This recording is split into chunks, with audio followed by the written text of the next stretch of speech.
Can you turn it up? There we go. See, I knew something was happening. Good afternoon, members. We'll call to order the Committee on Jobs and Economic Development. It is Wednesday, January 22nd. We will have a couple additional members that will be with us because, you know, they're sometimes going in between committees. But before we move into our agenda, I'd like to have everyone go around the table and quickly introduce themselves and your role on the committee. As you know, we have a couple new members and staff on the committee, so we will start to my right with Senator Dornick. Thank you, Mr. Chair. My name is Gene Dornick. I serve District 23, which is Freeborn, Mauer, Steele, and Waseca, Faribault counties. The biggest communities would be Austin, Albert Lee. It's great to be here and look forward to the committee. Thank you, Chair Champion. So Senator Susan Pa, representing Senate District 38, that's Brooklyn Park, Brooklyn Center, and Osseo. I'm really excited to be on this committee. This is a new committee for me this year. And so I'm really excited to be here, but especially so because I finally get to work in a committee with our President and Chair Champion. Hello, I'm Heather Gustafson. I represent SD 36, which is 9 cities, but the 3 largest are Vadnais Heights, White Bear Lake, and Lino Lakes. I've been on jobs for the last 2 years, and it's been great, and I'm very excited for both Chair Champion and Chair Draheim. Hello, everyone. I'm Taylor Tidwell Bennett, the new CLA for Senator and Chair Champion, and I'm really excited to be here and learn from everyone here on the committee. Hi, everybody. I'm Tom Melton. I'm the CA for the Jobs Committee for Senator Champion. Senator Rich Draheim. I have 7 counties in my district, starting from Jordan all the way down to Iowa, and happy to be here. I've served on the Jobs Committee all 8 years of my service in the Senate, and really looking forward to the discussion today on AI. Thank you. Good afternoon. I am Carlin Doyle Fontaine. I am nonpartisan Senate counsel for this committee and the Labor Committee. Hi, everyone. Hannah Grunwald-Noldner, the fiscal analyst on the Jobs Committee. I'm Andy Larson. I'm the Republican researcher for the committee and also the committee administrator for Senator Draheim on this committee. State Senator Fong He, representing Eastside St. Paul, and the borderline where Eastside started is kind of vague. Some people think it was Jackson Avenue, and some people argue that it's I-35, and that my technical district is the Arcade, which leads to Highway 61, and Highway 61 has a lot of history, you know, going Highway 61. There's even a song written about Highway 61 itself. So that's where my district began, going all the way to McKnight, Maplewood. But I'm pretty much represent the entire East Side and demographic and the culture all the way to Frogtown, and, you know, similarly to President Champion as well for equity. Thank you. Well, let me say thank you to everyone who's with us and those who are around the table. Let me say that I'm so excited that you're here. I want to give a special shout out to, or thanks to, my co-chair, Senator Draheim. We've been working together on this committee for quite some time, and I am really excited to have him. I also want to thank our CA, who is Tom Milton, who is rejoining us. He's been with us. He's been doing an awesome job, and I just want to make sure that I said that out loud. I am pleased to have, you heard her, that's Taylor Tidwell Bennett. She's new to the committee. Just so that you know, I'm extremely proud of her because, first of all, she's from North Minneapolis, which is always good. She also went to North High School, because I went to North High, so I'm a polar. But she's also a great graduate from the historically black college, Spelman College, which is, you know, really respected across the nation. So we are really excited to have her. And our job pages, Betsy Rosemark, Perrin King, Will Battle. And I have a new intern this year, 2 of them, and I want to just call him out just for a second. His name is Alexis Alfaro. He's from the University of Minnesota. If you stand up so that they can see you as well. I'm excited to have him. And then there's Ilabella Ojante, who goes to St. Thomas, who's not down here, but you'll see her as well. So I hope that you give her a warm welcome. So now I'm so excited about the presentation that's going to happen today. As you probably know, they know, but you probably don't know, that we scheduled this AI session 4 times last session. Who's counting? And it was canceled every time because some people on the floor was a little more talkative than we would like for them to have been. But we're excited to have these 6 wonderful presenters here from the University of Minnesota to help us learn about artificial intelligence. As some of you may remember, we had this scheduled, and yet we are pleased that we finally are able to learn from these wonderful experts. And obviously, AI is going to have a significant impact on Minnesota's economy and certainly its workforce. So we are excited to learn more about it today and are able to ask questions. And before we introduce them, I want to thank them for tailoring their presentation to be able to start from the basic level of what AI is so that we can all be on the same page as we as a committee and as we move forward with sharing this understanding. And to me, it's incredibly important, especially with something like AI that is changing and evolving so rapidly. So again, I want to say thank you to the University of Minnesota presenters. And with that, I will have you all introduce yourselves for the record, starting with Dr. Galen Jones, who is going to start us off. So thank you so much for being here, and thank you for still having a smile after we kept rescheduling this presentation. So welcome to the committee. Thank you, Senator Champion, Senator Draheim, and committee members for inviting us to share background information on artificial intelligence, the most transformative technology of our time. My name is Galen Jones. I am a professor of statistics and the director of the School of Statistics. Professor Kumar?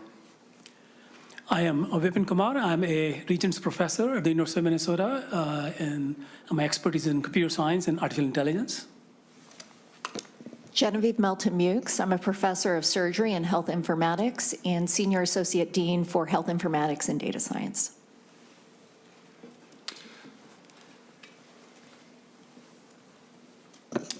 Dr. Jim Wilgenbush. I run the Minnesota Supercomputing Institute and research computing more broadly.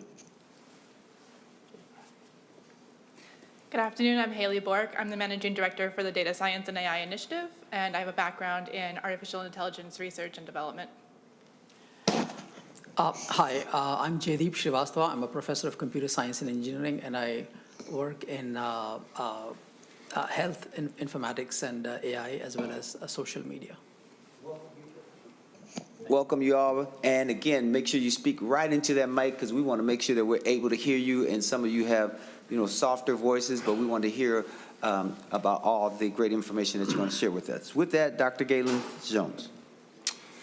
Thank you, Senator Champion. Our team leads the Data Science and Artificial Intelligence Initiative at the University of Minnesota system, not just the Twin Cities. The University of Minnesota has been at the forefront of many developments in data science and artificial intelligence and their application. We are all active researchers, passionate teachers, and leaders in data science and AI, and we work closely with external partners in industry and government to advance shared goals.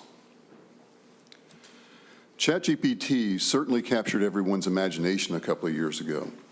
It also, along the way, has already started creating jobs, especially in settings like prompt engineering is just one example. However, this is really only the very tip of the iceberg. AI systems are accelerating drug discovery, accelerating the development of new materials, accelerating scientific research, improving energy efficiency, and making education more accessible and personalized, just to name a few. These systems are rapidly developing to handle more ambitious problems, and this development shows no sign of slowing down. Many are forecasting significant economic growth from AI. For example, PricewaterhouseCoopers projects that AI will add at least $15.7 trillion to the global economy in just the next 5 years.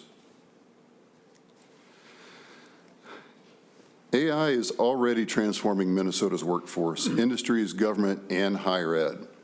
Our team has talked to nearly all of the companies on this slide, and we've worked closely with the Innovation Minnesota Board, whose report you already have.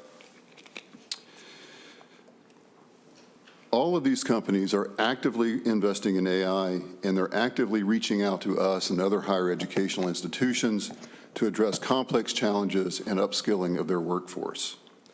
Our economy will grow and expand from the knowledge and tools enabled through the continued advancement in machine-based learning and other assistive technologies.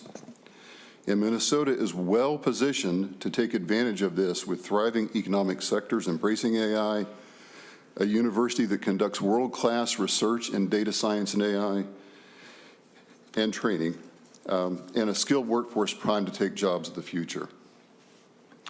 Due to a robust innovation ecosystem, which is at least partly due to this committee's efforts, Minnesota is enjoying exciting opportunities to use AI to advance and expand existing companies and enable growth of the next generation of companies using and developing AI applications. For example, we rank quite highly in medtech and other areas that are poised to exploit and benefit from AI. We must continue to be innovators to take advantage and realize these benefits. While AI is certainly and undoubtedly a disruptive technology, it also provides fertile ground for all to advance in their pursuit of knowledge and excellence. It is already being used to reduce hiring bias, make work more accessible to those with disabilities, and personalize training.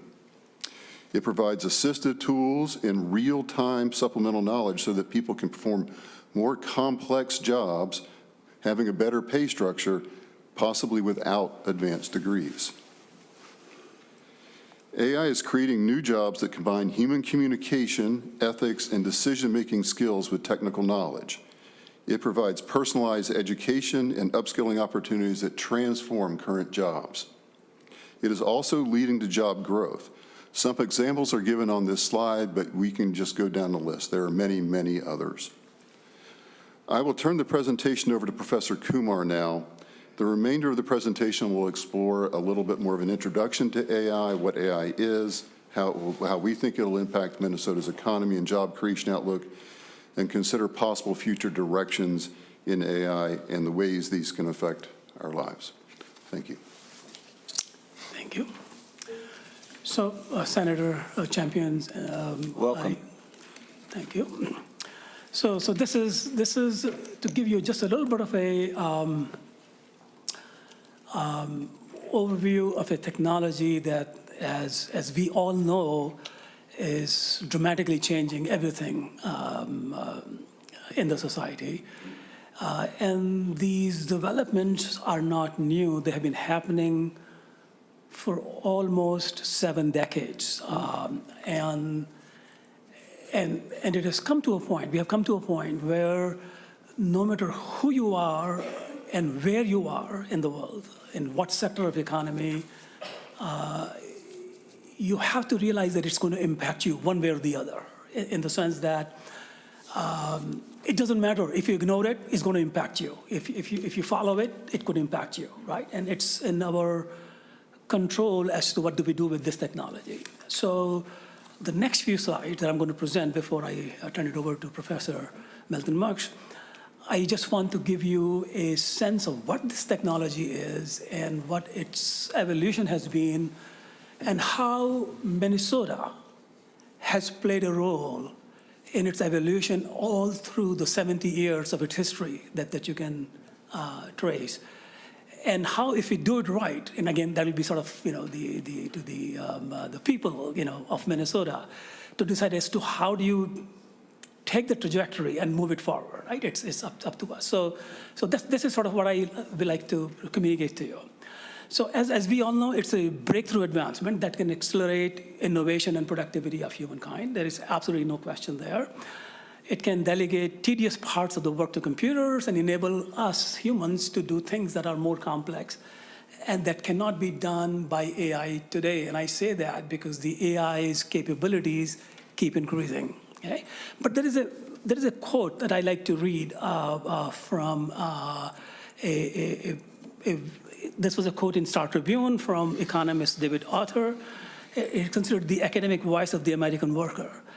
And that is, if AI, if used well, can assist with restoring the middle class heart of the US labor market that has been hollowed by automation and globalization. So it could, if not used well, it could further the automation and global, it could make it more hollow.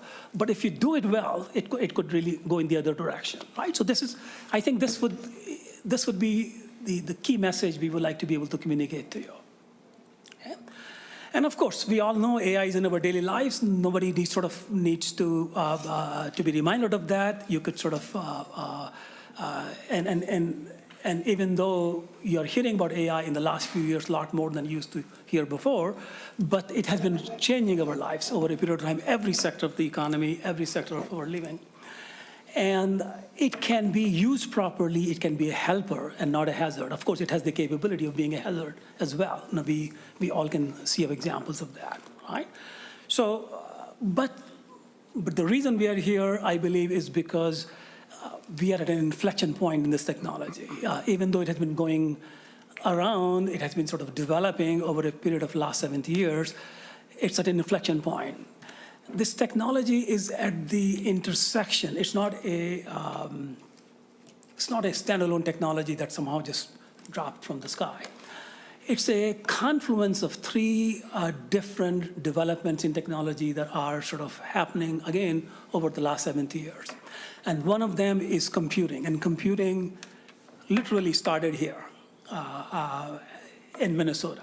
The two places that are given credit for starting the general purpose computing, as you know of, is the company called ERA, Engineering Research Associate,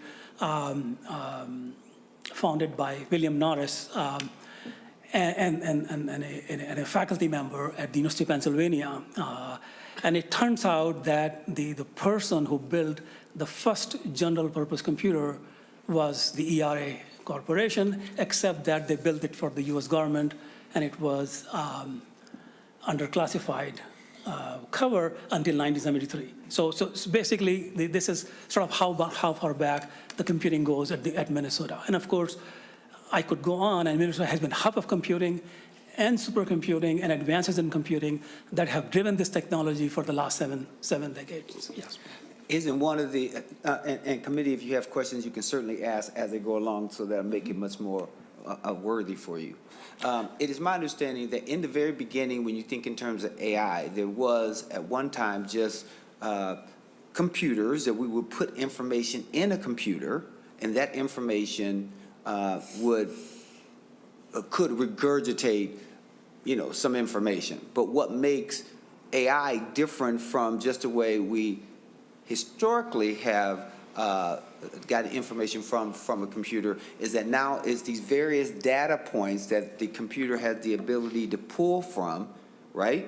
And then use that information in a way to artificially say, here's where I think something is going, or here's how I think it can or cannot help. Correct me if I'm wrong. It's okay to correct me because I've been told that I'm wrong many times, so today wouldn't be the first time. So correct me if I'm wrong. Absolutely. I mean, I think you put it very, very nicely, and I have a slide that sort of reflects some of that transition. But the point is that as soon as the computers became available to people to use, invented in Minnesota, as I mentioned to you earlier, simultaneously with places on the East Coast, people started to think about, could these computers become intelligent enough to do things that we can do? So this term, artificial intelligence, was coined to sort of say, hey, look, we are intelligent, we can do things that computers cannot do at this time, but could eventually they be able to do it. And it's the evolution of what computers can do from the 1940s and 50s up to now is just tremendous in the sense that and you summarize that in some ways, right? That is, until now, there will be a point I could sort of show you which could say that all of this could be reflected into the summary that you gave into the past. And then there is a turn in which we are doing something completely different that we could not have imagined 5 years ago. right? So there's an inflection point, certainly, right? So but this inflection point has come multiple times, but this is the one that is so big that it's really shaking everybody up, for a meeting like this. So computing is one. Minnesota has been a leader. Data is another one. The availability of increasing amount of data and ability to store it and process it. Again, it has been changing and increasing over last 7 decades. And again, Minnesota has been a leader in that area. Right? The third thing, in addition to the computing and data, it's the algorithms. It's the new ways of doing things. Senator Champion, as you mentioned, algorithms were working in certain mode until recently, and then suddenly you went into a different mode, right? And the question is, what happened? What really happened over the last 7 decades that made us brought here, right?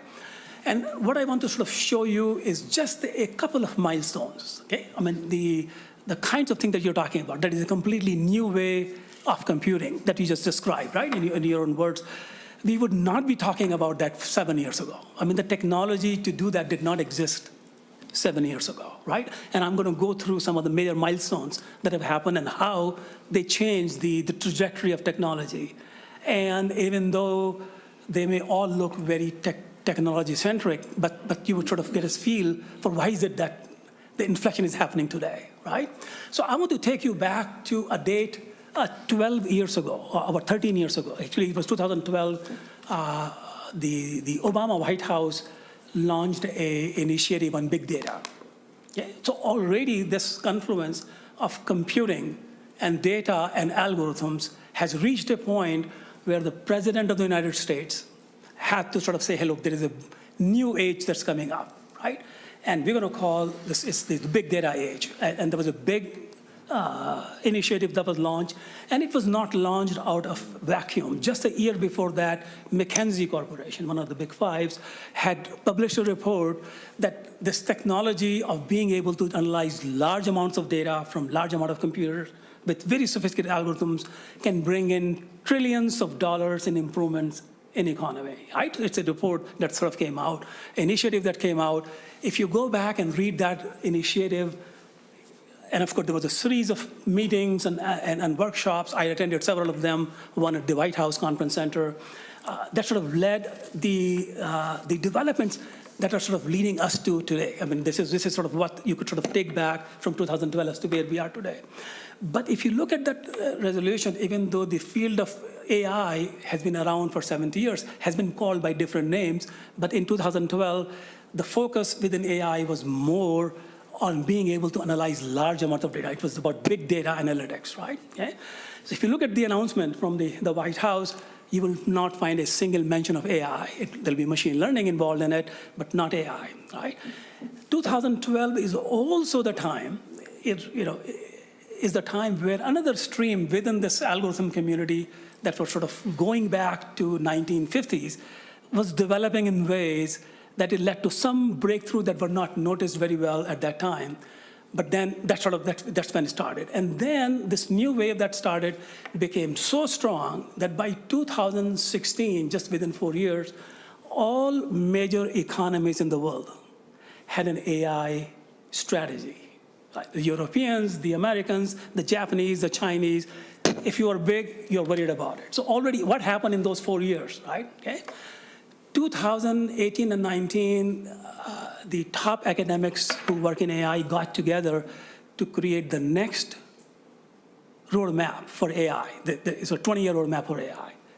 I was part of that group in December 2018 and January 2019. We came together, prepared the report. And I'm mentioning that to you that even in that report, we could not have imagined what's happening today, okay? So the ChatGPT that you mentioned, right?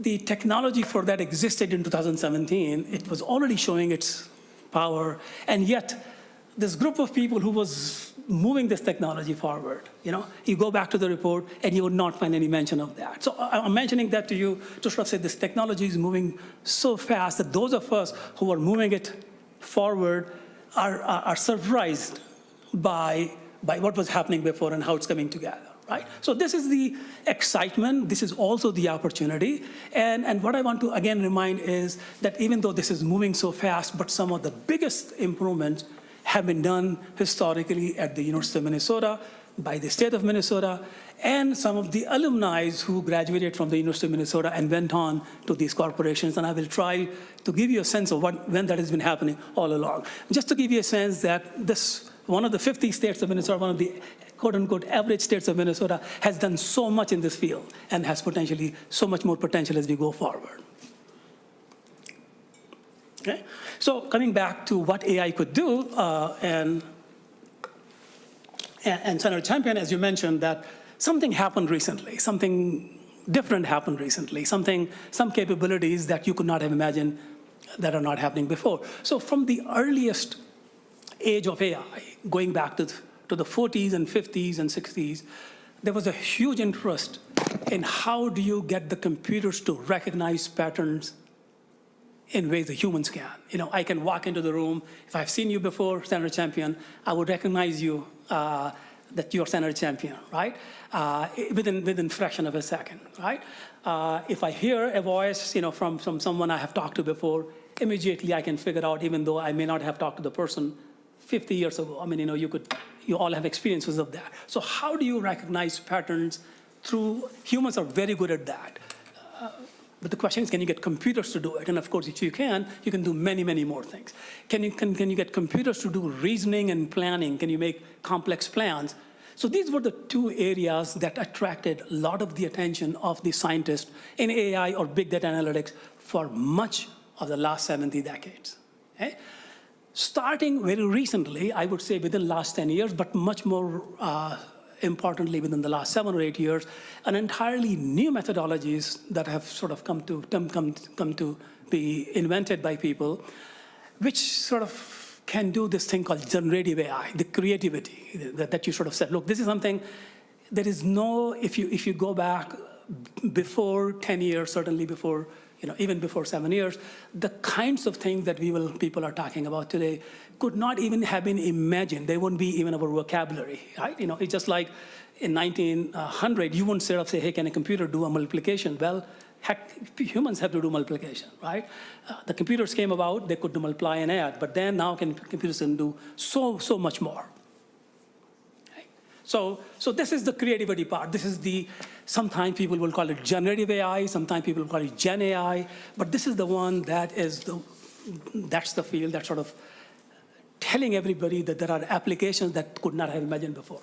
That's the one that sort of brings you to a point where some of these biggest technology companies have this multi-trillion-dollar valuation. You know, it's getting there, right? So this is, but I just also want to sort of remind you that this developments have been happening over the last 7 decades. Going back to one of the earliest one that I just want to remind you, those of you remember in the 80s, the handwritten addresses would go to the post office, somebody would read them and put them in a box. Okay? The technology quietly changed in the 1990s, in the middle of 1990s, to the point where 90% of the mail that was being received by USPS was going through these automated readers. It's a very, very simple task compared to what you're able to do today, right? But it was a major development, right? Speech synthesis, being able to have computers talk, was a big problem when I was a graduate student in the 1970s. It became much easier soon after that. Recognizing images, modeling languages, recommender systems, another technology. Minnesota not only played a critical role, Minnesota invented it. In the sense that if you're getting recommendation from any of these companies, you can sort of credit or blame Minnesota for creating this entire field of being able to figure out how do you figure out what people need. It's called the entire technology was built by faculty members in our department and recognized very well. So just to give you a sense that a lot of things happened over the last 7 decades, right? Okay. Now, what brought it to the point that we are coming to this meeting and having this hearing? Why is everybody talking about ChatGPT? Right? Why is And it's shocking. If you ask questions to ChatGPT, you're amazed many times about how good its responses are, right?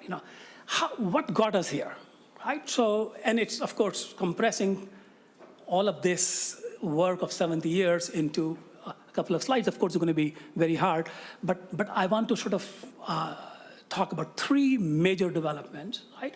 Each of them have history going back multiple decades, right? Brought us here. And again, this would be the little technical part of it, but I will try to present it in a way that is understandable. And so the first advancement that you should consider as to why things are so different, and how come we are able to talk about things like generative AI today, but not 5 years ago, is these advances in how computers represent information. Now, of course, we all know computers can only deal with numbers, right? Zeros and ones, right? So if computers are doing any processing, anything that you work with has to be converted into number, right? If you're going to talk about people, objects, anything, you have to convert anything into a number, right? If you want to understand a language, you take any word and you convert it into a number, right? If the English language has 80,000 words in the dictionary and maybe millions of words variations of each one of them, well, each one of them has to be represented by a number, right? So if each one of them is represented by a different number, then the programs actually cannot be very capable. They cannot really be as effective as they could be. So already people were thinking over the last many, many decades as to how do you convert this word representation to something that is more meaningful. That is, if I'm talking about a coat and a jacket, they're very similar words as opposed to two different numbers that are completely unique. Computer and a laptop, they're very similar words, right? Things like that. So there was a technology, there was a methodology that was built called latent semantic indexing. It was in the big scheme of AI, it was a simple technology which was built for retrieving information from large amounts of data sets. It was invented in the 80s, but what came out very handy when the World Wide Web sort of came about in 1993, 94. So LSI, as it is called in 1998, led to the functioning of web in ways that would not have been possible otherwise, right? The Google won't exist if the LSI wasn't there before. Then there were a couple of technologies that were built actually in the 1988, almost 30 years ago. Convolutional neural network, again, a technical term, but the people who invented it, the group of people who invented it, some of the members of the group got the Nobel Prize just last year, right, for example. Now, it allowed them to sort of basically represent images in ways that we were not thinking about before. That is, it was inspired by the way the humans sort of work in their brain. And the third one that actually is extremely important, that sort of led to a stream of things that brought us to the ChatGPT here, was this ability to represent words as numbers in ways and manipulate them that you could not have imagined before. And that's sort of what made the language translation immediately superior by 2016. And to give you a sense of how much better this representation of words into numbers became, I'm giving you an example on the slide here. So if you have a word like Paris, which is the capital of France, there's a number for it. The computer is learning that number. Okay? There is a number for France that computer is learning. There's a number for Italy, the computer is learning. If you take the number for Paris, the computer has learned, subtract France out of it, and add Italy's number to it, it becomes Rome. Imagine the kind of development that happened in which you're not taking numbers and converting them into random representations. And I just want to point out here the person who did this, okay? Got his high school a couple of miles away from here, got his bachelor's degree from University of Minnesota, okay? And when he did this, he was already chief scientist of Google. He actually is the person who made Google what it is today, starting in 1998, right? He's coming back here for the commencement in a few months, in March. In 2014, he established scholarship for University of Minnesota students. Each year, 4 students get $10,000 of scholarship to study because he felt affinity to the University of Minnesota. I'm just giving an example of development that happened here, either in Minnesota by Minnesota companies or happened wherever they went after coming here. And I can just give you a series of examples like that. Okay? So this was a huge development, right? Now something even bigger happened after that, right? Again, it just happened to be, again, which sort of took it way beyond this, right? Now, humans, of course, if I am looking at word, we are very good at understanding the context. For example, if I tell you that I'm eating an apple, you would never think of Apple being a company, right? And if you sort of say, well, I went to the store to buy an iPhone, Apple store, to buy an iPhone, you would never think of going to a supermarket to get an iPhone, right? How do you get that sense into the computer? And that was the development that sort of happened. It's called attention mechanism in a technical term. Transformer, you might have heard of this. And this technology, which was a direct extension of the previous technology I mentioned to you, brought us directly to ChatGPT. Of course, it's like a technology sort of started, if you go back, the roots go back 70 years ago. But each one of them built on the previous one. Right? So this is the ability to represent information in ways that we were not thinking about before, right? This is one. Okay? The second one, again, Minnesota has a very important role here. Much of what happened in artificial intelligence and big data analytics until recently, until this development happened, was that if you want to build models, you need data. And this data have to be in ways that can be used to build machine learning models, which is why you're going to a bank and you're trying to collect records of people who have paid their loans, who have not paid their loans, and using that data, you build a model. You're going to the hospitals, you're trying to do the same thing, right? And what happens then is that if you don't have the proper data that is representative, you run into all kinds of problems. The model's not doing as well as you would expect them to do, or failing miserably in ways that you don't want them to fail, right? So this was an advance, which was the ability for these machines to learn without having supervision. So this is called self-supervision, right? Now, this is a methodology which was extremely simple, again, became part of this technology that was built by the University of Minnesota alum Jeff Dean at Google, which is now, if you, in retrospect, it looks extremely simple. But this methodology has completely changed the field and brought us again to the world of ChatGPT. If I ask you to read the sentence, in autumn, dash, dash, dash, fall from the trees. Now, most people will be able to figure out what this word would be or close enough to it. It'll be a fruit of some kind, right? Now, creating examples like these from the data that's available all over the world is trivial. You take a sentence, you delete a word, and say, can I predict it? And being able to do that, which means you don't need supervision from anybody. You know, if you have an image, I hide a piece of it. Can I reconstruct it? All of us can sort of tell by looking at this image that's just above it. There are boxes there, but you can tell what is behind those boxes, right? You sort of have a sort of a continuity in the world, right? So this kind of idea, again, was invented by alumni of University of Minnesota at Google, and that has, again, changed the game, completely in places. So the second advance. And the third advance, and I'm just going to, this will be my last slide, which will sort of talk about the technology, and I'll hand it over to Professor Melton Muksh for more interesting topics, right? And this is again, a technology that was being developed in this field of AI for the last 70 years, right? And this is about learning from mistakes, in the sense that you don't always know what is right, and you try different things, and then you figure out what's working. And I just want to tell you as to the importance of this technology, which is in technical terms called reinforcement learning. Okay? I just want to give you an example of how powerful this technology is and what role it played in getting us where we are.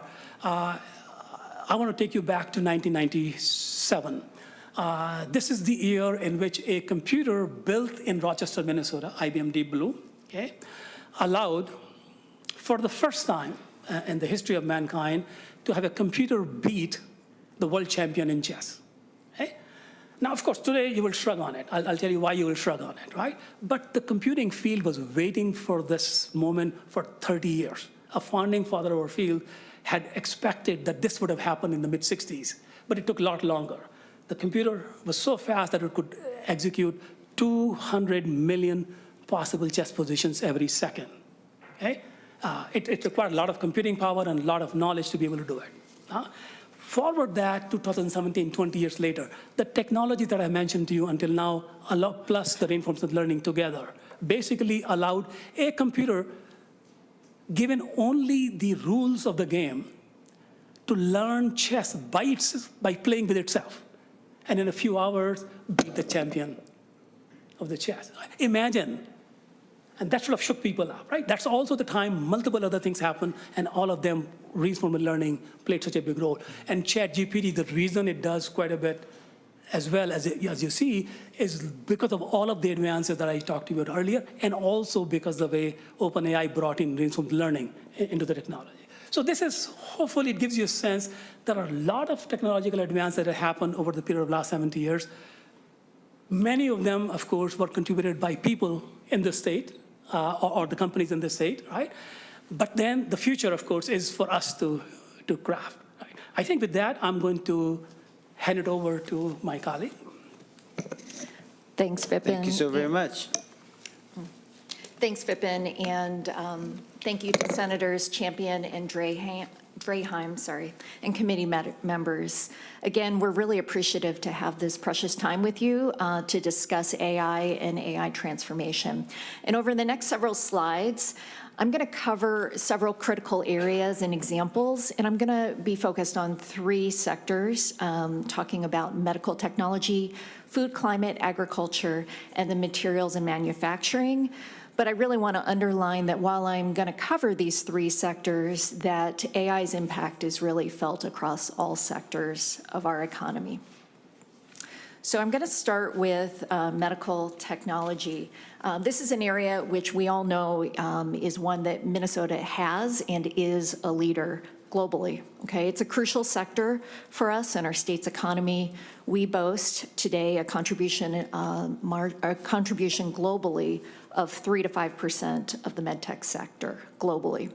And we know that AI-enabled smart medical technology will represent an additional $40 billion to Minnesota's GDP if we are able to keep up.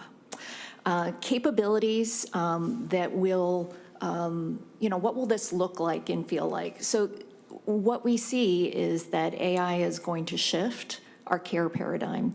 It's going to shift us from being reactive to one that's more proactive and personalized in the care that we give. And it's going to help us to improve health equity if we do it right.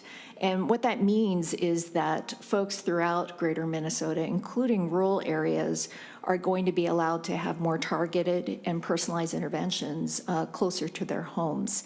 And this will be likely delivered through more virtualized and mobile services. Third, by integrating more data sources, how we think about healthcare, prevention, disease is going to change quite a bit. We're going to have a lot more information because we have all these new data sources around in the environment, things like soil, food, and also behavioral factors, a lot more about what we do and how that affects our health and how we can prevent and treat more proactively. Other key examples include advancements in precision medicine, drug discovery. This will be powered by AI, and we will be able to rapidly design novel interventions, and we list chemical as one of those. And so our investments in AI are really going to help us to realize this potential growth and transformation that lies ahead in medtech. And similar to medtech, the sectors of food, agriculture, and climate are also being revolutionized with AI. Some important statistics for the state of Minnesota, many of which are probably familiar to the committee. Our state leads the nation in food patents per capita. We also rank 4th in food product-related patents per capita. And there are multiple important examples where Minnesota has been at the forefront of innovation in these areas. Currently, the global AI and agriculture market revenue represents $1.5 billion and is expected to double by 2026. So that's only a year away. Correspondingly, the growth in jobs in agriculture and food science is projected to increase at about twice the rate of other occupations on average in the U.S.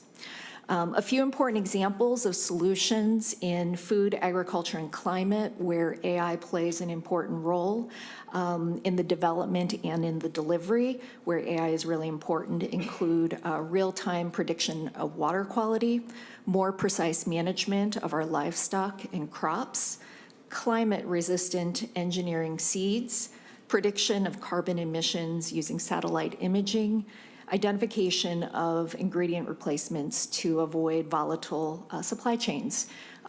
All of this to make this particular sector more efficient and less waste and be able to produce more for our populations. So these innovations are, of course, essential locally, globally, of course, and a number of our key Minnesota companies, and General Mills, Cargill, CHS, Hormel, Land O'Lakes, and there are others as well. And so now turning into the last area, manufacturing and materials. Manufacturing materials today is approximately 13% of Minnesota's GDP, which represents over $58 billion annually. Almost half of Minnesota's Fortune 500 companies are in manufacturing, and AI is expected to add $1.1 billion to Minnesota's economy by 2033. So again, that's 8 years ahead. The contributions of AI are already being seen in this sector and will continue to advance. And this includes things like smart assembly lines, increasingly advanced robotics for manufacturing. And AI is expected to continue to enhance the automation and energy efficiency as well. Important examples include microelectronic chips, that can be designed across a range of economic sectors for solutions, new materials for high temperatures, which will be important as our climate continues to change, including things like cement, fertilizer, green energy, batteries, providing for robust cybersecurity for various devices using AI, as well as the newest supercomputers, which you'll hear about quite a bit now, quantum computing, and overall providing for smart manufacturing with real-time responsiveness. So overall, I'm sorry, Senator Champion. I have one question.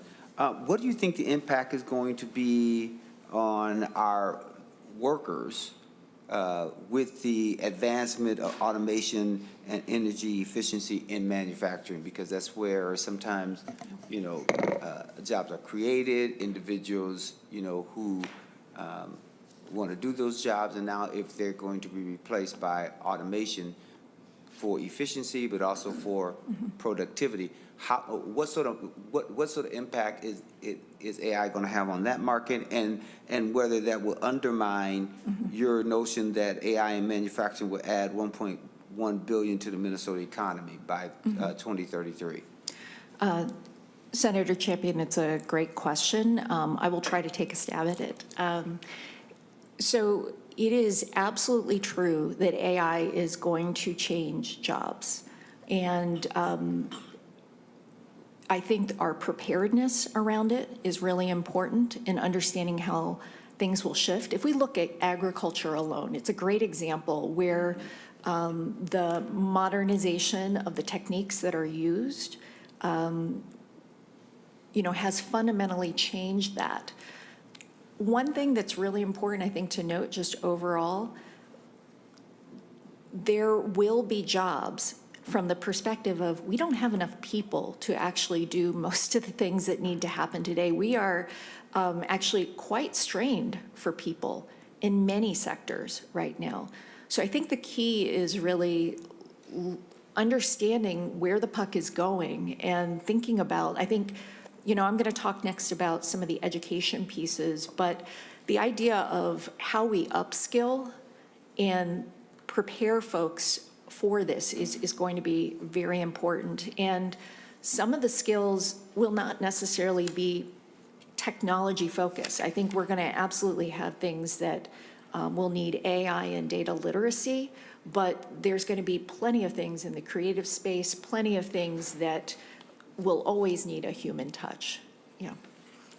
Well, thank you. So maybe I'll wait with my next question to when you get to the educational portion, because that seemed to make sense, especially when you talk about preparedness and training and that sort of thing. So I want to see what your recommendations would be for this committee in order to think about our future, both Yep.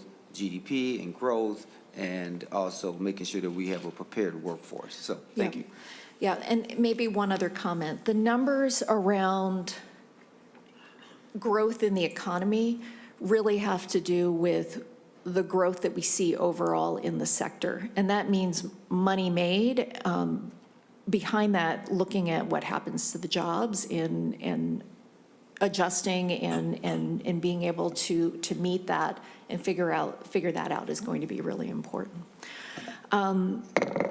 So overall, AI, as we said before, is poised to contribute, we think, up to 15.7 trillion, as Galen said before, by the year 2030. And this will be a key enabler to our future. And I would submit, we would submit that to remain competitive, Minnesota really does need to develop a robust AI ecosystem. And importantly, really also to emphasize notably, several states are already forging forward. Okay, so Wisconsin, one example of investment of $32 million at the state level. New York, this past year with the Empire AI Initiative, $400 million.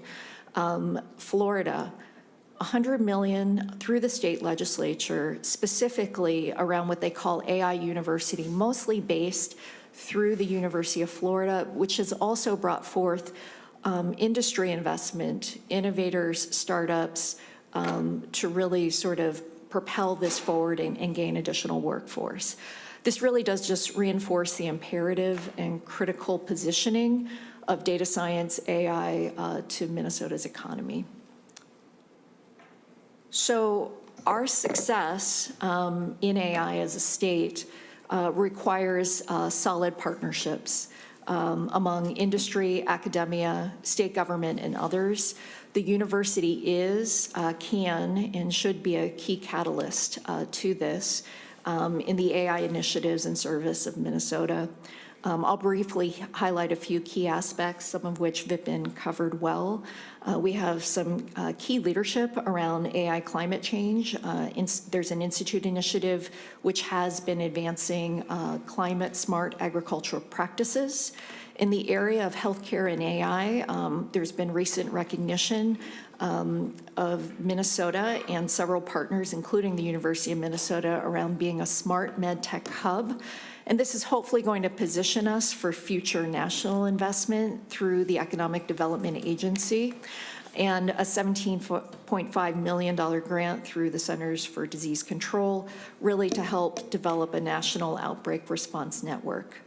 In the foundational areas of data sets, the University of Minnesota provides for several unique, large, and differentiating data sets, including the Minnesota Population Center, which is widely viewed as a national and international source for understanding surveys, trends of different parts of our population throughout the world. The Polar Geospatial Center, and the Center for Magnetic Resonance Research with decades of unique images.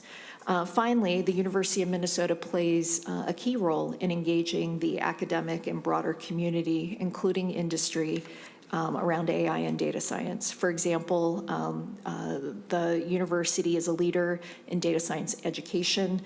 Its Master's in Data Science program is currently ranked 4th in the nation. And the university does host a range of programs, conferences, workshops to advance partnerships, also talk about leading edge developments in AI, which is going to continue to evolve and transform, and upskilling, including certificates through its continuing education program. So one question before we go to our next testifier.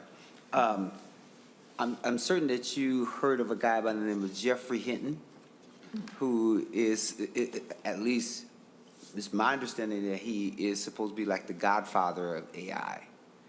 And I remember seeing him on 60 Minutes, and he talked about how important AI is and the benefits of AI, but he also warned us of some potential challenges around AI. Yeah. So my question is, if you know Jeffrey Hinton, if you know of some of the articulated challenges that he articulated, do you agree with those are some of the challenges? And if so, what do you recommend as ways for us to protect ourselves from the downside of AI as we, think about embracing the positive aspects of AI? Yeah. Senator Champion, those concepts are some of the most important. In some ways, it has to be at the center of the work that occurs. Responsible AI is quite important. I happen to work in the healthcare sector. I'm a surgeon. I also serve at mHealth Fairview as our Chief Health Informatics and AI Officer. And, the choices or the suggestions that AI makes has real life and death consequences. And being sure that the AI is being helpful and, in fact, in some cases not harmful, including in cases where we, for lack of a better way of putting it, edge cases where maybe we don't have enough data on certain individuals, or maybe it can exacerbate actual disparities. Responsible AI is incredibly important, and this idea of transparency is incredibly important. So, again, in the healthcare sector, there are multiple groups that are really trying to lay that solid foundation to be sure that we are doing this well at a local level and at a societal level and at a national level. But it is a work in progress. It's incredibly important. Thank you. Because one of the things, as I understand it and his argument, is that the computer has this ability, especially the sophistication of AI, has the ability to pull from a number of different data points. And so if you're not controlling those data points, you got to think about that. But it has the ability to pull from these number of data points and process the information in real time. And without a command, it will keep processing that information in its own way. And so that there's this possibility of losing control of the information in the AI system. That's how I understood it. Am I right or wrong? And to maybe even underline your point further, Senator Champion, in this, if we talk about the area of, like, say, social media, an AI that learns from social media, and we know there is a lot of misinformation out in social media. So AI that is potentially trained based off of what's out in the social media, and if there's not judgments around this is misinformation, this is not, right, et cetera, there can definitely be conclusions made by that AI that aren't real. Any other questions? Senator Pa. I want to first say this is probably the most interesting hearing I've been on already. I absolutely love the information that you are sharing around AI, and I appreciate the time. The technology around AI is definitely exciting. And what I hear you talk about how Minnesota is leading in some of that, I'm excited for our state and proud. One thing that's always I would say caused me some concern a little bit is corporate responsibility, making sure that we are using AI to benefit people and not to harm people. And the other thing that always has concerned me is the response that sometimes the technology outputs is only as good as the quality of the information that's inputted into there. So that's always been a concern, is that how is this information being looked at to make sure the quality of the information being input is correct? And there's a lot of AI technology that I used to look at and I say, wow. But on a practical, everyday use, as someone who just used AI like ChatGPT, I love ChatGPT. And I've been using it for the last 2 years, and more so now than I did when I started 2 years ago. But I remember like when I was arguing, this is how crazy I've been using it, okay? I had an argument with my daughter, and my husband was giving me advice. And I said to him, none of that makes sense to me. I'll just ask ChatGPT. And how I should go back and talk to my daughter after the argument in a way that's respectful to her, but also stands my ground. And I really, literally put that into ChatGPT, and it gave me great advice. So I went back to my husband and said, see?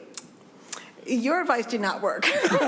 And so, but those are the practical things that we use in our everyday life. That's great. But then also the other thing was, you know, as a public official myself, I do a lot of research on myself just to make sure that the stuff that's out there about me is accurate, right? And as I put that into, whether it's the web or ChatGPT, it spits out information. And the information it spits out is information that's been put into that database. And some of it accurate, some of it isn't. But what I realize is that, again, to the quality of the information, and I'm talking about in terms of real world, but also thinking bigger and deeper into like take other advances in medicine, other advances in farming, in agriculture, those kinds of things. But and a practical use, when I pull out information about myself, it spits out information back of what's been put out there. Mm-hmm. Some of it accurate, some of it isn't. So I could technically say I'm the queen of a country, or I'm a billionaire, which would be nice. But it could say, spit that information out that's totally inaccurate, because that's what's been put into there. So I'm just thinking in terms of, let's say, misuse. And I say that because there's a lot of misuse, and I'm thinking about people who may put information into the system that could have outcomes for medicine, again, agriculture, anything that we can use that may misinform AI technology and what we get out from it. So thinking bigger than my everyday, regular life, but like real things that can impact industries and innovation and creativity. And how do we control the quality of that information, knowing that it's only as good as what goes into there? To testify to either one, introduce yourself for the record, too, just so we're always. Dr. Senator Champion, Senator Fa, I'll take a stab at a part of what you mentioned and then turn it over to my colleagues. I'm sure you've heard that ChatGPT can hallucinate, right? It can just make up things that are not true, right? I think this is an example of how we're never going to completely get the human out of the loop. So I think humans are going to have to be much more involved in things like communicating results from AI, managing ethical issues with AI, this final decision-making based upon AI. And so I think that's a place where jobs are going to happen, and that we're going to have to be cognizant of developing those skills in our workforce as we move forward. As far as corporations, I've talked to, like I mentioned earlier, we've all talked to a lot of corporations in the state of Minnesota and nationally. They're wrestling with those issues too, right? Almost all of them are setting up independent governance boards within their organizations. Each one's a little different. There would probably be a good idea to have some guidance for them eventually. And I do think there are serious public policy issues that are going to have to be addressed by you folks moving forward. Anything in a computer can be fooled if you put garbage in and get garbage out, right? And so those are things that you're going to have to address. I'll invite Professor Kumar, Professor Melton-Mokes to add on to that. And let me just add to that. You see the two workshops NSF asked us to organize. One, I organized at their headquarters in National Science Foundation in March of 2023, and the second one was organized at the University of Minnesota campus just a few months ago. Okay? And the points that you raise, right, they're at the center of all the conversations that are happening in the field. And I will just add one more to it, right? So basically, these are all the issues that communities are aware of, number one, right? Number two, the biggest advances in the field are being made while addressing those. And there is one very related concern that we all should be aware of in the context of this technology called generative AI, right? And it's even more important in the context of generative AI than otherwise. And that is, it does not know what it does not know. That is, it could give you a very sound advice, which is really good, and it could also give you an advice that may be terrible, and it still will not know. So as Professor Gallin-Jones said, humans have to be in the loop until the technologists figure out a way to improve that layer, and they are very far away from doing that. So these are excellent questions, and that's where I think the policy guidelines have to be there, right? The guardrails have to be there. But the point still is that the option for us is not to say that this technology has danger, so I'm not going to pursue this, right?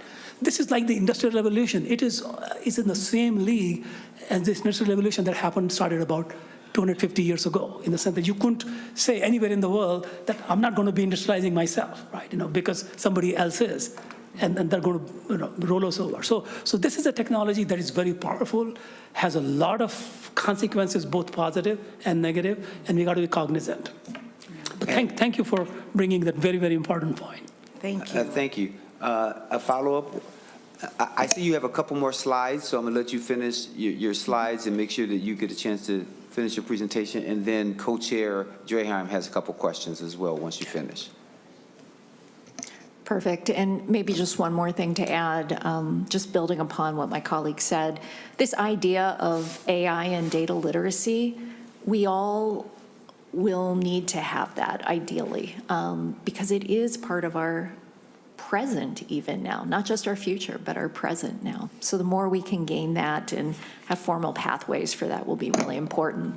So coming back to us for a moment, most recently, the University of Minnesota has been organizing our efforts around AI and data science. And we've been envisioning this and calling ourselves the University of Minnesota Data Science and AI Hub or Initiative. And we represent its current leadership. And our goals really center around building a collaborative community around AI, which includes advancing AI data science together to prepare the workforce to be AI ready, right? Equipping the workforce with skills and really honing that around the jobs for the future, right? And this does need to go all the way from K through 12 through undergrad, grad, and folks that need to come back and get upskilled or reskilled in various ways. And ultimately, we see as outcomes being able to demonstrate distinctive innovation that is being brought to the state amongst this robust ecosystem, which we're so proud of in the state of Minnesota, and being able to contribute directly to economic growth through these public-private partnerships and be able to attract new companies and develop and nurture startups. So really, ultimately, our goals are really in service of demonstrating Minnesota as a national and global AI leader. So to wrap up, we really want to leave you with a message of the importance of AI and data science for Minnesota in terms of the need to focus, invest, and position Minnesota to be AI-enabled for our economy. Really to foster an environment that's going to support public-private partnerships, that's going to drive responsible AI innovation and development, that's going to attract, retain, and train and upskill our workforce around data and AI literacy, And again, throughout that whole spectrum of learning, and we all continue to learn around these solutions that are going to come together, and is going to leverage, we think, in service of the state, the University of Minnesota, along with this broader ecosystem across the state.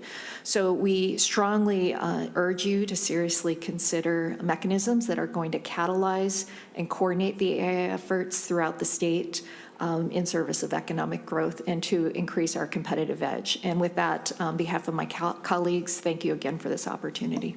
And well, thank you. You all have, you've done a wonderful job. And so we have some other questions from committee members. And as I mentioned, Co-Chair Draheim. Thank you, Chair Champion. I appreciate that. And thank you for the presentation. We have been looking forward to this. So believe it or not, I find it ironic for the members up here. I don't know if you knew that Senator Rest has been working on this issue for quite a while. And if she can dive into it, we all can. So hats off to her. I'm sorry she had to leave. But I do think this is exciting. And, you know, Minnesota has been a leader in a lot of different areas. And I think we can be a leader as this progresses too. But I think not only the economic benefits of it, but I think we can be a leader also in the ethics of it and help devise the safeguards that I think scare some people on this committee and I think in the public. So thank you. That was my way of saying thank you. And thank you to Senator Rest for digging into this too. I know I joined one of her calls in the off season. What we're here today to look at the economic impact of the potential of this big myth of AI. I shouldn't call it a myth, but this big umbrella of AI. And you know, I have some scribble that I took down. I did not put it in Chat GPT or some Gemini is the new one, but I'm old school a little bit when my first question that I wrote down when you guys sat down is what your thoughts were on Stargate. On Stargate, President Trump's initiative yesterday with the $500 billion investment, and just a 30-second elevator type response of how you think that will impact Minnesota, if at all. Oracle, yeah, I'm sure you're familiar with that. Yep. Well, if Senator Graham, Senator Champion, this initiative of $500 billion in resources underscores the original thing I was telling you, that it's a confluence of three technologies: computing, data, and algorithms that hits directly upon the computing part. And this is exactly why every major corporation in the world is investing money into building infrastructure. Now, this resource that's being put together, hopefully, will keep the leadership in this area for the United States. I mean, it's a huge resource, and I'm glad it's happening. But I think it's multiple things have to happen, right? The computing resources have to be there, but also the people have to be ready to leverage this technology. People have to be ready to advance the frontiers. So I think there are multiple things coming together, but I'm really happy to see. I saw that announcement yesterday. I did not know about it before. We were talking about in the academic community about investment like these, but at much smaller scale. And we've been talking about it for almost a year. It was a big topic of discussion at NSF. It's putting together a resource like this, but this is 2 orders of magnitude bigger than what we were expecting. So I'm very happy for it, and I'm waiting to hear more as to how it unfolds. Co-Chair Draheim. Thank you. Thank you for the response. You mentioned data centers. I've had communities reach out to me on the frustration of the red tape on trying to open or permit for a data center in around my area. And I know there's been others across the state that have run into some roadblocks, et cetera. And I think to move forward, we need these data centers And I think it's a great opportunity in the rural area where I'm at, where I think it makes sense if there is a power source nearby, good baseload power, and the water source. And I guess my question to you as a novice in this area, is there anybody amongst the brain power that you brought with today, which I'm very impressed, thank you, that understands how much water is used to cool the data centers?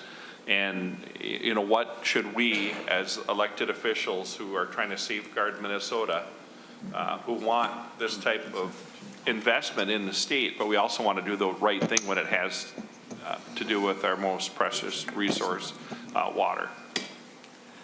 All right, we have one who's coming up to testify. If you would introduce yourself for the record and go ahead and answer the question if you can. Senator Champion and Senator Durham, thank you for that question. My name is James Wilgenbush. I direct research computing. One of the entities under research computing is the Minnesota Supercomputing Institute. And we're actually building a data center right now on campus, specifically so that we have the ability to retain our own data and have access to that data at the speeds that are needed to compute on those data. And so proximity still matters with some of that, but also governance around that data is critical. And we especially see that with respect to the healthcare sector, where, for example, there are obviously ownership issues and control around privacy that we have to address at a level that we're comfortable with, not just as a state, but also as a university or as an entity responsible for those data. So those kinds of considerations come into play as well. And I think the question you asked is excellent. We see it on a regional basis where we have entities like the Massachusetts Green High Performance Computing Center strategically locating their data center in an area that utilizes a lot of hydro and wind power to be able to get the cost down to actually have that sort of capabilities in state. And so I would love to be able to engage with you further in terms of how strategically it would be important for us to position ourselves around things like this to address emerging opportunities like Stargate and other opportunities. And Senator Draheim, is also my understanding when you think about data centers, and you correct me if I'm wrong, you have to look at energy and the power grid, water, and the costs associated with putting it up. And it's my understanding that a data center uses a lot of energy at some point, but sometimes there is energy that still is available that some people want to put in their overall grid in order to be able to use that energy source. Is my understanding as one of the issues. Is that true, or or did I read that in vain? No, I think you're exactly right, Senator Champion. And if I could just add to it, Senator Graham and Senator Champion, as you mentioned, the water and energy are two big issues, and this is precisely why Minnesota could be very well positioned to host data centers here, because 6 months in the year, the cooling is not a problem. We have a supercomputing center, as Dr. Wilgenbush mentioned. For the first 30 years of its existence, the building on Washington Avenue had no heating. It was run, the computer was generating enough heat to heat the building. So the only fear we had was that the power goes down for more than 24 hours, what would we do? Okay, but coming back to this point here, so we are very well positioned. The 5 years ago, the computing consumed about 2% of electricity. Okay? Today, it consumes about 6% already. Okay? And with generative AI, the way it's going, and with $500 billion investment in an organization like this, it could become as much as 50% or more. That is, could become the dominant consumer of energy, which means you need to put it in places there's a lot of renewable energy available. Energy could be fed into the grid when it's accessed, and could be used by corporations everywhere. So it's not a surprise today that a lot of the big corporations are coming to Minnesota and paying big dollars. So I think we have to be ready for it, and it's an opportunity, and this is where we could be the leaders in the country in many ways. Senator Ham. Thank you. And thank you for the response, both of you. And I guess where I'm going, I want to help. And I think part of the negativity in Minnesota is the permitting and the process. So how do we balance, everything? So if you have any guidance on that, I would love to hear from you on the water use, the process that you went through to get theirs built. If there were things that we could help with for the next group that wants to do that, is kind of what I'm looking at. I think we all see the benefit. It's going to be very competitive. And I don't know if we can compete with other states with the way our budget's looking, with doling out hundreds of millions of dollars. So the last thing, I think that we obviously have the climate for it. And I think with a little tweaking, we could have the power and we could have the water. So I think we're an excellent spot for the state. But I'm going to pivot just a little bit to save time here. In my opinion, we have two segments that you mentioned that are immensely important to the state. And one is the medical, and the other is the food and agriculture. So any advice on a high level for us in those two segments that could help Minnesota differentiate itself from the 49 other states? Who would like to answer that question? You, Dr. Jones? Or are you going to call a friend? You're going to call a friend. Here we go. Once you sit down, if you introduce yourself for the record and go forward and answer the question. And thank you so much for being here. Yeah. Thank you, Senator Champion, Senator Draheim. Galen Jones, Professor of Statistics, University of Minnesota. Frankly, I think Dr. Melton Mokes is probably best positioned to answer the issue around health care. I personally work a lot in data science and agriculture, all right? The types of things that I work on are around invasive species, precision farming, and some things that are somewhat surprising in the way AI might be used in the future in those spaces. One project that I'm aware of, I'm not personally involved, is using AI facial recognition systems in order to assess the health and well-being of animals while they're in the barn. Like, you and I could not say that hog is doing well right now, but AI can help point that out. So I think there's a lot of opportunity in that space. I think that a lot of the same challenges arise there as in all the other areas, though, around ethical issues, around getting good data in these settings, around communicating the results to people that can make the decisions about how to use it in those settings, right? One thing that we've noticed at University of Minnesota, I'm sure y'all have heard of the farm initiative coming out of CFANS over there. We also have GEMS, which is a huge data set around agricultural data, environment data, management data, and genetics data at the U. And all of these are efforts on our part to move that forward. I'll ask Professor Melton Mokes to address the healthcare issue. Hi, everyone. Genevieve Melton-Mukes, Professor of Surgery and Health Informatics. So on the healthcare front, I think that we're very fortunate in many ways that we do have many of the pieces. I will say that there are a lot of silos today really around some of the regulation, whether it's use of data across providers. So, I care for patients primarily at Fairview Health Services, and how do we aggregate data, say, across the state to be able to do really, interesting AI that's going to help improve, make new products and be able to do things like smart and medtech. So just as an example.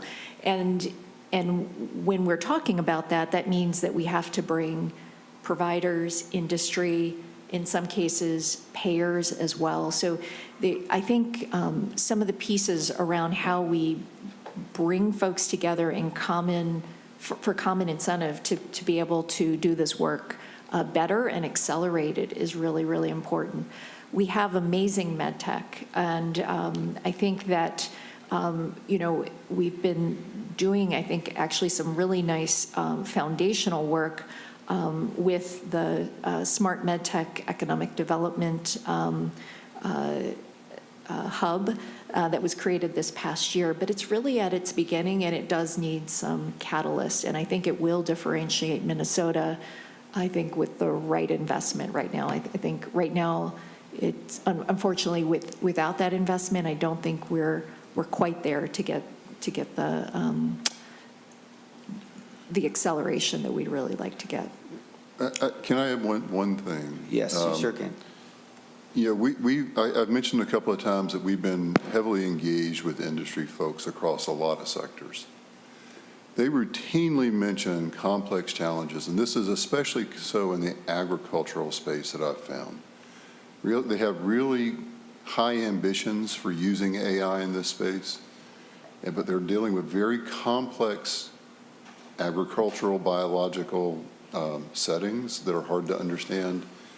And they often say things, they see these challenges being too large to solve on their own. At the same time, at the university, we're not going to have the funds to train, the $5 billion it took to train GPT, okay? But we can certainly help provide technical expertise and help innovate methods in those spaces. And so I want to come back to this idea that we keep wanting to really drive public-private partnerships in order to make these things good for our state.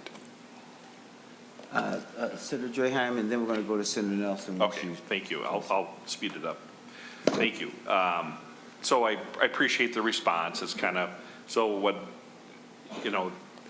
the other states that were listed on your presentation, I assume when you say AI ecosystem and support, that's R&D for research is what they invested. Is that a correct statement? Senator? To testifier. Yes, that is correct. Senator Draheim. So once again, my last comment, and I'll let other senators ask questions, I guess, is if you have a list of kind of the ethical safeguards that I know there's discussion amongst my colleagues, I'm not personally involved in it. What do we do with AI? Is it the boogeyman or the savior kind of question? Any articles like that, I would love it personally if you'd forward them on. I think it's here. We have to do it, and we have a very diverse group of senators. Some very tech savvy ones and some very simple ones, and everybody in between. But the more information we have, the better. So I appreciate your knowledge coming here and sharing it with us. But if you do run across an article or something you think would help guide us, I would love to hear from you. So thank you. Senator Draheim, I have several in mind, and we'll make sure they're shared with you. And also share it with the rest of the committee. That would be Yes, great. of course. Senator Nelson. Well, thank you, Mr. Chair, and thank you for holding this hearing. I mean, this is really the issue that I think is on many people's minds, and we're in a unique position as policymakers. And I think that's critically important. And so I come away today with even a lot more questions than when I entered. And so I'd like to just mention a couple things and maybe ask for some more information. There's this whole litany of policy issues falling in all, privacy, resources, energy, all of those things. And so at some point, it'd be nice just to get a very brief list of those policy issues that we should be considering, certainly by topic or maybe. And I know it won't be all inclusive because we'll keep finding new things. But an area that I'm particularly interested in, full disclosure, I live in Rochester. I've had benefit of many of the just great innovations. It's a great time to be alive. And there's two things that I'm particularly interested in. One, the MedTech Hub. I'm so pleased that we've been designated as this MedTech Hub. I think it's imperative that we take full advantage of that. And so things that might need to, policy issues at the state, certainly I know finances are important as well. I'd be very much interested in those. I also serve on the tax committee, and so we know that those tax incentives can be very important, particularly when we're talking about the big data centers, and also the R&D tax credit. I was glad to hear that that was brought up. And so those are two areas, particularly on the tax side. What kinds of things can we do regarding tax policy that can best position Minnesota to continue to be a leader in our MedTech Hub and in AI in general, and all within the context of, we're looking at a $5.1 billion budget deficit in the next budget. So things are going to be challenging, but we really have to be forward-thinking and forward-looking. And so I'll probably go home and ask ChatGPT about all of this. No, what I really want to do is I really want to hear from you, the experts, and that can maybe help guide us so the decisions we make really help position us for bright futures. Thank you. To anyone of the testifiers, just jump right in. Thank you, Senator Champion. Senator Nelson, I am not an expert on tax policy, okay, but I am aware of some people that are, and I can get information from them and share it with everyone. Thank you for that. Genevieve, would you like to say anything? So I think these are excellent questions, and I think there's a lot that we can share, not only from what we know, but looking nationally at various states that are really starting to think about these policy issues. And in fact, Europe as well, right? There's been quite a lot of work around many of these issues around policy that have to do with AI, so we can certainly bring that back. And the same for MedTech Hub as far as how we can incentivize it further, yeah. Any follow-up, Senator Nelson? Thank you, thank you. I will look forward to that. And just the last thing I forgot to mention, but I know it would not be far from your thinking as we kind of develop these things, we have to look at the environment in which we live. Good things, yeah, it's a cold environment that can be really helpful, but also we are one of the higher tax states in the nation, no matter kind of like what index you look at, but especially on businesses. And so we need to kind of look at how we can counteract that. So thank you so much. And to the testifiers, we do not expect you to get into the debate as to whether we're one of the highest tax states in the nation. So we're going to let that one go by us, okay? Any other questions to the testifiers? Senator Pa. Thank you, Chair Champion. So as I could talk about this all day. Just say this is one of my favorite hearings, but I wish that we could have more conversations when it comes to AI in the public, because I think a lot of regular folks, our constituents, Minnesotans, have a lot of questions and a lot of interest as well, but this is really informational. So as our country, our state, and just public investment goes into AI technology, I'm just wondering, from your point of view, what can we do to ensure, one, equitable access to AI technologies? Two is making sure that when we say access, what does that actually mean for regular folks like us, or small businesses or entrepreneurs? So it's not just the big corporations who have millions and billions of dollars to invest that get to benefit from the advancements of AI, but that regular folks do and our state does. And what's our role in that as a state as well? Just love to hear your thoughts on it. To the testifier, anyone in particular want to take on that question? Senator Champion, Senator Fa, one of the advantages of AI, in my view, is it's going to be accessible to smaller businesses and individuals, and it's going to allow them to do things that were not possible before. Now, there are examples of this, but I really think that in addition, it's going to lead to a lot of startup growth around these very same topics. So I think there's a ton of opportunity. I think that we are already encountering AI in our daily lives, and that includes everybody from 6-year-olds to on up, okay? I'll ask Professor Kumar, would you like to add anything? I know, I think you just said it, but again, the key thing is this, all of us have to make this decision, each of the states, each of the organizations, everyone in our lives, and sitting and doing nothing is not an option. And I think that's the absolute key. And as Professor Jones mentioned, this mindset, AI mindset that we're sort of creating is meant to address all of these issues. So to basically get Minnesota ready for this new technology. If we don't, we'll all suffer, you know. So I think you're asking the right questions. Everybody is asking those questions, and everybody's trying to figure out how to respond. And those of us in the country, or I would say in the world, who do a better job of answering them would reap the benefits. I would like to add one thing, please, that I meant to say earlier. Professor Milton Mokes mentioned this holistic approach to education from kindergarten through higher ed and training afterwards, right?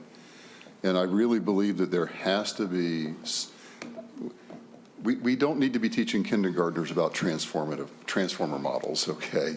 But there's no reason why, you know, from the very beginning, these things cannot be integrated into our curriculum, and people can enjoy data literacy and AI literacy being developed throughout their educational careers. There's a clear need for a statewide strategy on that and investment in that aspect of it, because the folks that are data literate and graduating high school, they're going to have opportunities because of AI that they would not have had before, that might have required a bachelor's degree or a master's degree. And let me say that you read my mind, so I'm not sure if you're really a robot or not, so I got to figure that out. Because I had that circled, because one of the things that I do think is important for us to have a real discussion about is, number one, AI in general. And thank you, Senator Pop, because this is why we have these sort of discussions, because to me, it is important for us to be forward thinkers. If we're policymakers, sometimes policymakers only think about what's right here in front of them instead of thinking about what's in front of me and what about our future. So to me, that's really important. And so thank you for talking about the holistic K through higher ed approach to attract, retain, and train a skilled and diverse workforce, because that's important. I think it's also important for us to think in real time, because I think you mentioned on several occasions the importance of the data points that the AI system is able to access. Because if the information is wrong, then it's going to ascertain or take in information that's wrong and use it as a part of its analysis, and then you end up getting something that was well-intentioned but wrong. And access is important. So let me pause there and say thank you to the University of Minnesota. One of the other things I think is important is for the University of Minnesota to use its wealth of knowledge in order to help inform policy and work as a partner with us, because a part of the disconnect sometimes with the legislature is that we sometimes think that the university is out on a silo by itself and never sharing all the information that we're giving you money for, right? And so I think that if we all work together, you will get a chance to enlarge your capacity as you are enlarging our capacity for the benefit of the decisions that we have to make for Minnesotans. So thank you so much for that collaboration, and thank you for the information around training. And we know that you have a new president, so give our salutations to Dr. Rebecca Cunningham, because it's my understanding she's trained as a MD as well. So thank you so very much. Anything else before we get ready to go? If nothing else, members, that concludes our business for this meeting. Thank you again to all of the presenters and to our committee members for being here to learn about this important technology. Our next meeting will be on Monday, January 27th, and Honorable Senator Draheim will be chairing that meeting, and we will hear from the state demographer and get an update from Deed as well. With that, the committee is now adjourned. Have a good day, everyone. Thank you.